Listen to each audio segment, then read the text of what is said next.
The morning everything fell apart began with one sentence that broke me. Marielle looked at me with eyes I barely recognized and said, "You're worthless." "I'm taking the kids." That stung more than the other blow that day. Being let go from the factory where I'd worked for nearly 10 years. I walked in that morning and was handed a box and a curt handshake. No warning, no gratitude, just a dismissal. By the time she spoke, I already felt empty. When she added she was taking Nolan and Tessa, it felt like she tore away the last parts of my life. I stood frozen, clutching the scuffed lunch bag my mother Leona had sewn for me, the same one I'd taken to work every day. I pictured the sound of my children laughing, their drawings on the refrigerator, the story times, all of it slipping away. The house felt suffocating, so I walked out without a destination. The cool September air hit my face like a reminder that I had nothing left. My thoughts spun, echoing her words. She was right. I'd failed her and the kids. I wandered until I found a small diner I'd never been to before, its warm yellow lights glowing in the night. I slid into a corner booth and stared into a cup of coffee a waitress had set down. My reflection in the dark surface was a stranger, worn, defeated, lost. Lost in my own misery, I didn't notice the old man who sat beside me until he spoke. "You look just like my son." His lined face carried a lifetime of stories, and his eyes had a pain I couldn't ignore. He told me his son had been missing for 35 years. His words made my heart race.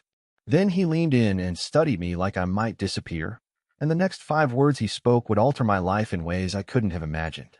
I grew up in a family that valued hard work, keeping promises, and quiet dignity. My father Gareth was a mechanic who could fix any engine. He wasn't talkative, but when he spoke his advice stuck. A man is measured by how he stands when everything else falls apart. He told me once when I was sulking over a broken truck. Back then I shrugged it off, but later those words echoed back in ways I never expected. My mother Leona was the softer balance to his bluntness. She was patient, kind, and taught me the importance of persistence and second chances, lessons I carried into adulthood. I wasn't talented at sports or popularity. I was just dependable. I took pride in showing up early to the factory, even when my back ached and my hands were raw. It wasn't glamorous, but it paid the bills and gave me a sense of worth. Then Marielle entered my life, confident, sharp, always moving forward where I hesitated. Early in our marriage, she told me I made her feel safe, and I clung to that. We had Nolan and 3 years later, Tessa, and for a while we seemed to find our rhythm. Over time, though, her words shifted from praise to criticism. My steadiness became complacency in her eyes. "You never want more, Ethan," she would say after fights about money. I had dreams once, but I buried them under obligations and routine. Every day I punched the clock and tried to be the husband and father I thought I should be. I believe it was enough. For her, it wasn't. The kids never looked at me with contempt. Nolan 10 combined my quiet with his mother's sharp curiosity. He asked about engines and about why people who love each other fight.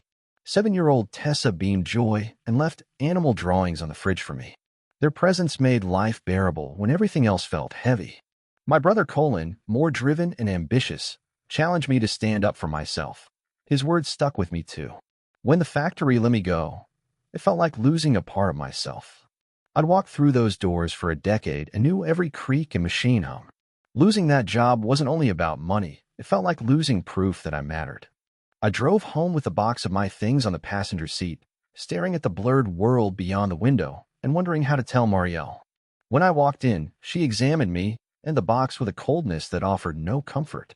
"They let you go, didn't they?" she asked. I nodded. "Cutbacks. Nothing I could do." She crossed her arms. "Nothing you could do. That's always your answer." I tried to say I'd find work, that it wasn't the end, but she cut me off with those words that still echo. "You're worthless." "I'm taking Nolan and Tessa." The walls felt like they closed in. I wanted to defend myself to prove her wrong, but looking at family photos and the children's drawings, a hollow ache grew inside me. Marielle packed a bag and told the kids they'd stay at her sister's for the night. Nolan's confused eyes searched mine. "Dad, are you coming?" he asked. I forced a smile and said, "Not tonight, buddy. I'll see you soon." I watched them leave, the car pulling away and breaking the house's silence. Back inside, I set the factory box on the table. It held the small remnants of my working life, a dented thermos, worn gloves, a drawing from Nolan of us holding hands. My chest felt like it was collapsing, so I left the house and wandered until I noticed a neon diner sign. The place was tucked between a pawn shop and a gas station, unremarkable, warm, smelling of bacon grease and burnt coffee, and I slid into a booth at the back. The waitress, tired but kind, poured coffee without asking. I stared at my reflection and felt older than my 35 years, worn down by failure. Marielle's words repeated in my head. That's when the old man slid into the booth opposite me. He looked like he'd lived a hard life but kept himself tidy. "You look just like my son," he said, and when I denied it, he insisted. I had the same eyes, the same set jaw when holding back words. He'd been searching for his son for 35 years, and seeing me there made him wonder if he'd finally found a trace. I leaned back uneasy as he studied me, and whatever came next from him felt like the start of something that might change everything. He shook his head.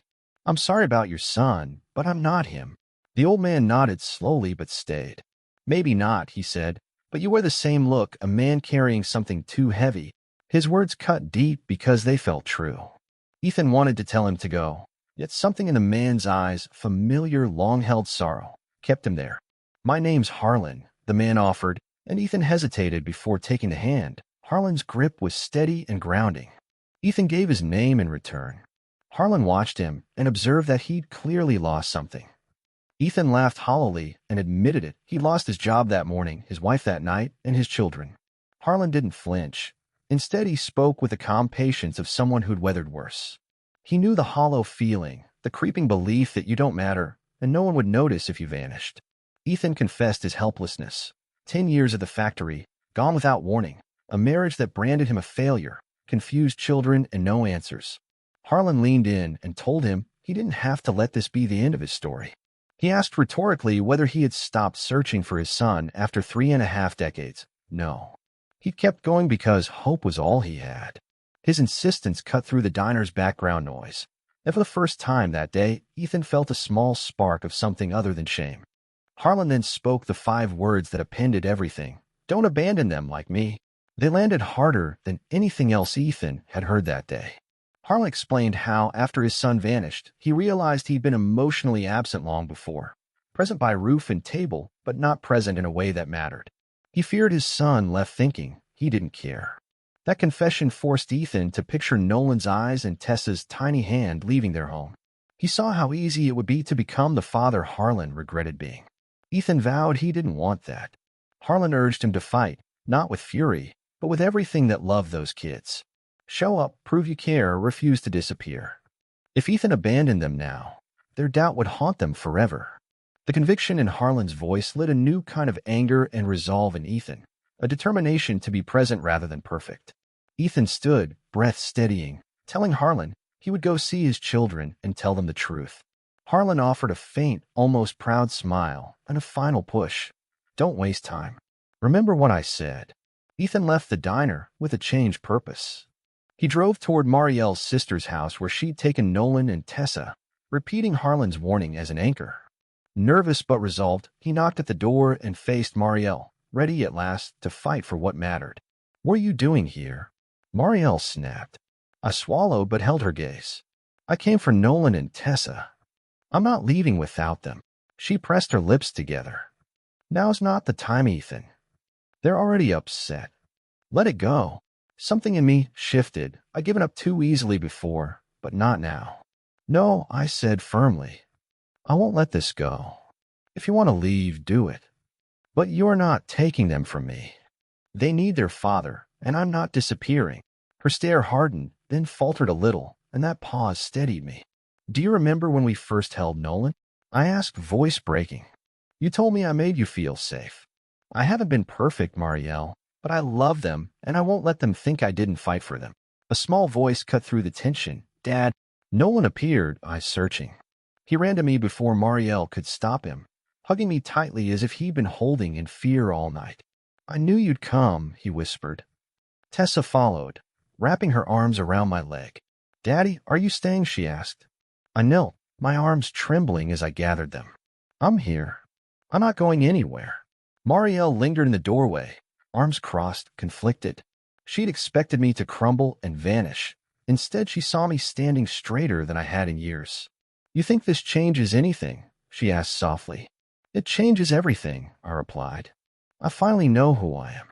Maybe I don't have the job you wanted me to have, and maybe I wasn't the husband you expected, but I am their father, and I will fight to be in their lives. You can't take that. Nolan looked up with fierce certainty. We need you, Dad. Hearing that washed something away. The doubt, the shame, replaced by the strength in his voice. Mariel's sister stepped forward, frowning but gentle. Maybe you should let him talk to the kids, she said. Mariel paused, then stepped aside. Fine. You can see them. But don't think I've changed my mind. I stayed close to my children, telling them simply that sometimes parents argue, sometimes people lose work, and adults make mistakes, but none of that changed how much I love them. The evening passed with quiet conversation, and the children's voices filling the spaces I feared were gone. When I finally rose to leave, Nolan clung to my arm. You'll come back tomorrow, right? He asked. I looked him in the eye. Tomorrow and every day I can. I'll never stop showing up. Tessa hugged me. Promise. I kissed her head. I promise. Stepping into the night, I felt lighter than I had in years. The marriage was still fractured and my job still gone. The future was uncertain. But I wasn't immobilized by loss anymore. I had something pulling me forward. My children's love and my choice to fight for them. Nolan's 4 words, "We need you, Dad," outweighed Mariel's bitterness and the factory's pink slip. Harlan's warning, "Don't abandon them like me," echoed in my head as I gripped the steering wheel and started the engine. For the first time in a long time, I knew who I was and where I was heading. The next morning I woke with a different weight, not the crushing despair of the day before, but the heavy responsibility of a promise I'd made to Nolan and Tessa to never walk away from them, even when I felt broken. The days that followed were not easy. Mariel remained distant, guarded, her words sharp reminders that our marriage was no longer the same. She said she was tired of carrying a man who had never risen above the bare minimum. But even through her bitterness, she couldn't ignore the change in me. I no longer argued with anger or retreated into silence. I stood my ground with calm conviction, and every time I looked at my children, I remembered why. I took whatever work I could find, stocking shelves, delivering supplies, fixing small engines for neighbors. None of it was glamorous, but it kept me moving, proving to myself that I was still capable of building something. Slowly, doors began to open. My father, Gareth, handed me tools from his shop and told me it was time to put my hands to use for myself. My brother Tsin stopped by one evening and said, "I don't know what happened to you, but you finally look alive." Most importantly, my children never doubted me again. Nolan began pulling me into his school projects, eyes lit with excitement I hadn't seen in months. Tessa drew pictures of the 3 of us holding hands, proudly taping them to the fridge whenever I visited. They were watching me closely, learning not from my words, but from my choices. And every day I showed up, I proved to them that their father was still standing.